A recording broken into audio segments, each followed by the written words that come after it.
Valentine's Day is a celebration of love, but for Daniel Carter, it became the night he took his last breath. A meeting with his wife, arranged to exchange gifts, turned into a brutal execution, a crime planned by the person he trusted the most. February 14, 2010. A quiet night in Ridgewood Park, Oak Ridge, Colorado. The trees stood still under the dim glow of the moon. A parked car, its engine humming softly, waited near an empty pavilion. Daniel Carter, a devoted husband, a father, and a man known for his kindness, sat patiently inside. He had been called here by his wife, Lisa Carter. A private Valentine's Day moment, just the two of them. He had no idea he was walking into a death trap. At exactly 9:23 p.m., a shadow emerged from the darkness, a man dressed in black, wearing gloves, gripping a .40 caliber pistol. 3 gunshots pierced the night. Within seconds, Daniel Carter slumped against the steering wheel, motionless, dead. His wife, Lisa, would later pretend to be devastated. She would make calls, cry into the arms of friends, and claim she had no idea who would want her husband dead. But the truth? Lisa Carter had orchestrated it all. She had planned every single detail, hiring a hitman, setting the location, making sure no one would witness the crime, all for one reason: to be rid of Daniel without facing a messy divorce. She had paid $10,000 to have her husband executed on Valentine's Day, and for a moment, it seemed like she had gotten away with it. But as investigators began to piece together the crime, they uncovered a web of lies, betrayal, and cold-blooded premeditation. A murder-for-hire scheme that would send shockwaves through the community. This is the story of Lisa Carter, the woman who turned love into murder. And the ultimate question remains, what drives someone to betray the one person who loved them the most? Stay with me, because this story is just getting started. Before we unravel this intriguing story, please take a moment to like this video and subscribe to True Crime Tales. Stay tuned for more gripping tales that expose the darkest depths of human nature and behavior. Daniel Carter was a 47-year-old husband, father, and businessman. A man who worked with his hands, built a career from the ground up, and believed in the power of love and commitment. Those who knew him described him as kind-hearted, hard-working, and generous. A man who would drop everything to help a friend or spend time with his family. He wasn't wealthy, but he had built a successful home improvement business in Oak Ridge, Colorado, a company that allowed him to provide for his wife, Lisa, and their blended family. Daniel's world revolved around those he loved. He spent his weekends fixing things around the house, playing with his stepkids, and dreaming about retirement with Lisa. In his mind, they had built a life together, one that would stand the test of time. But behind the smiles, behind the seemingly perfect marriage, Lisa Carter was living a double life. At first glance, Daniel and Lisa seemed like a normal couple. They had been married for 7 years, sharing a home, vacations, and milestones. But the cracks in their marriage had always been there, just hidden behind closed doors. Lisa Carter had a history of failed relationships. Daniel was her 5th husband, and to many who knew her, there was always something calculating about the way she moved from one marriage to the next. She played the role of a devoted wife. But was it love, or was it convenience? Friends and family members would later recall uneasy feelings about Lisa, how she seemed more interested in control than companionship. There were whispers about financial motives, about how she had a pattern of moving on when things didn't suit her anymore. But Daniel? He was blinded by love. By the time 2010 rolled around, Lisa had begun pulling away from Daniel. She was distant, distracted. She wasn't coming home on time. Daniel brushed it off.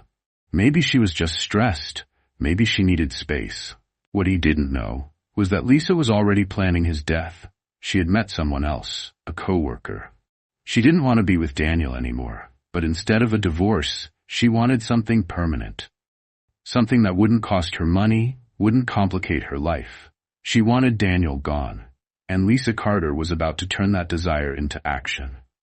Love and betrayal are two sides of the same coin, and in Lisa Carter's case, her love for power, control, and money far outweighed her love for the man she had sworn to cherish. Lisa Carter wasn't a woman accustomed to losing. She had built a life around getting what she wanted, no matter the cost. To the outside world, she appeared successful, confident, and in control. But those who knew her best saw something different. A pattern of manipulation, self-interest, and a long trail of failed marriages. By the time she met Daniel, she had already been through 4 husbands. Each relationship ended when it no longer suited her. Divorce wasn't a last resort for Lisa. It was just another exit strategy. But this time, she wanted a different way out. Lisa had grown tired of Daniel, tired of the marriage, tired of the responsibilities, and tired of pretending to care. By early 2010, she had already moved on. Emotionally and physically, she had started an affair with a coworker, someone younger, someone who made her feel alive again. And Daniel? He was just an obstacle standing in the way of her new life. Divorce could have been an option, but Lisa Carter didn't want to lose money. She had built a comfortable lifestyle, and Daniel's business assets were entangled with hers. A divorce meant splitting everything, and Lisa was unwilling to walk away with less than what she believed she deserved. She didn't just want Daniel gone. She needed him dead. And Lisa Carter knew exactly how to make that happen. Lisa wasn't the type to get her hands dirty.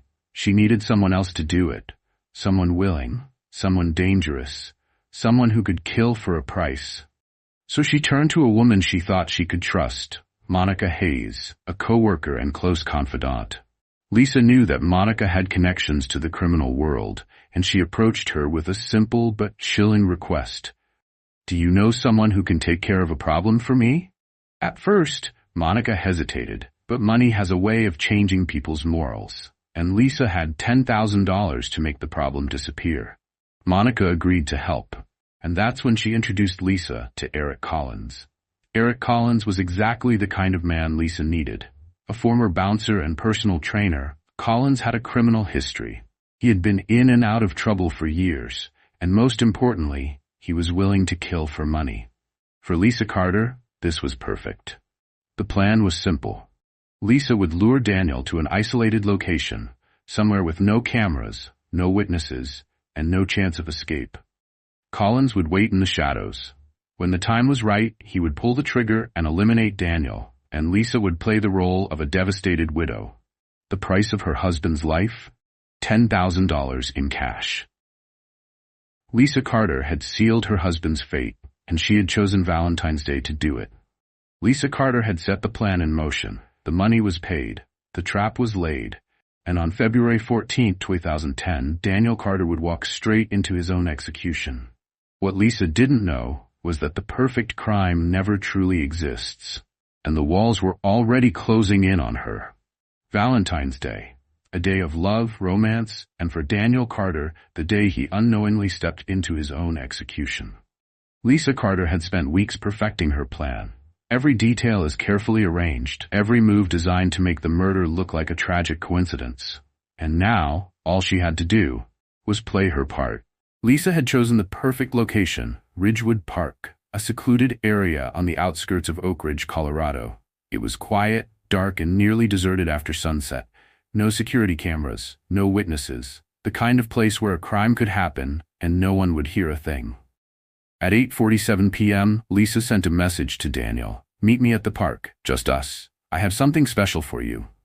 Daniel, ever the romantic, didn't hesitate. He grabbed his coat, picked up the small gift he had for Lisa, and drove out into the cold night. As he pulled into the empty parking lot, his headlights cut through the darkness, illuminating the empty benches, the distant tree line, the stillness of the night. He stepped out of his car, completely unaware of the danger lurking in the shadows. Lisa had orchestrated everything. She knew exactly when Daniel would arrive. Hiding just beyond the tree line, Eric Collins waited, his gun clenched tightly in his gloved hands. At 9:23 p.m., Lisa sent one final text. "He's here." The moment Daniel turned his back to look around, Collins stepped forward, moving fast, silent, efficient. Without warning, 3 gunshots shattered the silence. The first shot, a direct hit to the chest. The second shot, a cruel insurance policy. Third shot, to make sure he never got up again. Daniel Carter collapsed against his car, the breath leaving his body in short, gasping spurts. his blood pooled beneath him, soaking the cold pavement, as his fingers twitched in one final attempt to move. And then, stillness. Eric Collins vanished into the night. Lisa Carter had gotten what she wanted. Her husband was dead. Minutes later, Lisa arrived at the scene, stepping out of her car with a perfectly rehearsed expression of horror. She screamed, she cried, and she collapsed onto the pavement, as if the weight of what she had just seen was too much to bear. At 9:32 p.m., she dialed 911. "Oh my God!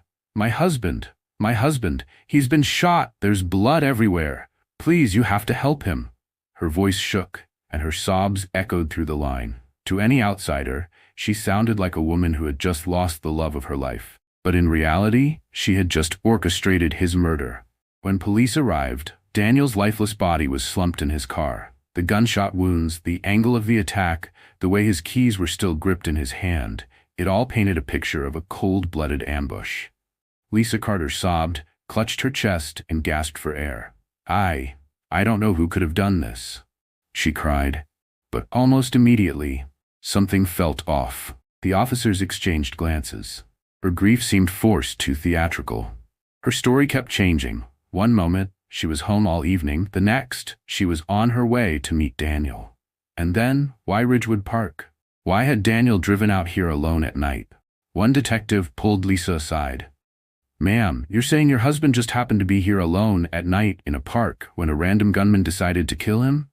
Lisa paused. She blinked. And that's when they saw it. The cracks in her performance, the holes in her story. Something wasn't right, and the police? They were about to uncover the truth. Lisa Carter had planned the perfect murder, but there was no such thing as a perfect crime. Lisa Carter thought she had committed the perfect crime. She thought she had erased every trace of her involvement, that she could play the grieving widow and walk away with a life insurance payout. But in every crime, there are mistakes, and the detectives were about to find them all. From the moment officers arrived at the crime scene, something about Lisa's story felt off. Why had Daniel been in that park? Why were there no signs of robbery, no evidence of a struggle? Why did Lisa's emotional performance feel more like an act? Detectives decided to dig deeper, to start peeling back the layers of Lisa's carefully crafted illusion. And what they found would destroy her carefully built alibi. First clue. The phone records. Investigators pulled Lisa's phone records from the days leading up to the murder. One thing stood out. Dozens of calls and text messages to Monica Hayes and Eric Collins. The most damning? A message from Lisa to Collins at 9:23 p.m., the exact moment Daniel was shot. Second clue. The money trail. A forensic accountant traced a $10,000 withdrawal from Lisa's bank account just a week before the murder. A cash deposit appeared in Eric Collins's account 2 days after Daniel's death. The pieces were coming together, but detectives needed one more thing. Someone to talk to, and they didn't have to wait long. When police brought Monica Hayes in for questioning, she held strong at first. She stuck to the story. "I don't know anything. I don't know why Lisa would be calling me that night. I had nothing to do with this."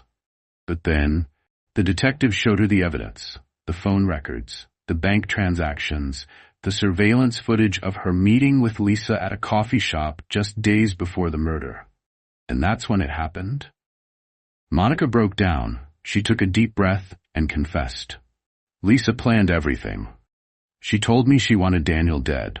She paid Collins $10,000 to do it. The entire plot, from start to finish, was now laid out in front of investigators. Lisa Carter was guilty, and now it was time to bring her down." On March 4th, 2010, just 3 weeks after Daniel Carter's murder, police made their move. Lisa Carter was arrested at her home. Her response? Not shock, not fear, not tears. Lisa Carter smirked. She calmly placed her hands behind her back and said, "Took you long enough." Detectives would later describe it as one of the coldest reactions they had ever seen. Eric Collins was arrested at his apartment and found hiding in a closet, still in possession of the gun used to kill Daniel. Monica Hayes, already broken, turned herself in. The case was now airtight, and for Lisa Carter, the woman who thought she was smarter than everyone else, there was only one way out. Months later, Lisa Carter sat in court, wearing an orange prison jumpsuit, her hands shackled in front of her. Her defense team tried one last argument, claiming she had been manipulated by Collins and Hayes, that she had been pressured into the plan. But the evidence was overwhelming, and Lisa knew it. Faced with a mountain of proof, Lisa Carter pleaded guilty. Her sentence? Life in prison without the possibility of parole. She showed no emotion as the judge handed down the ruling. No tears, no remorse. As she was led out of the courtroom, she glanced at the press, let out a small chuckle, and whispered something under her breath. To this day, no one knows what she said.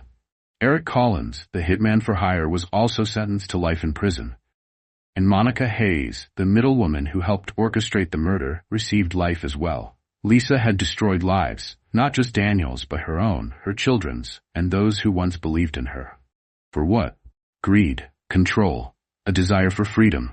And now, she would spend the rest of her life behind bars, trapped in a prison of her own making. Daniel Carter believed in love. He believed in second chances, loyalty, in commitment.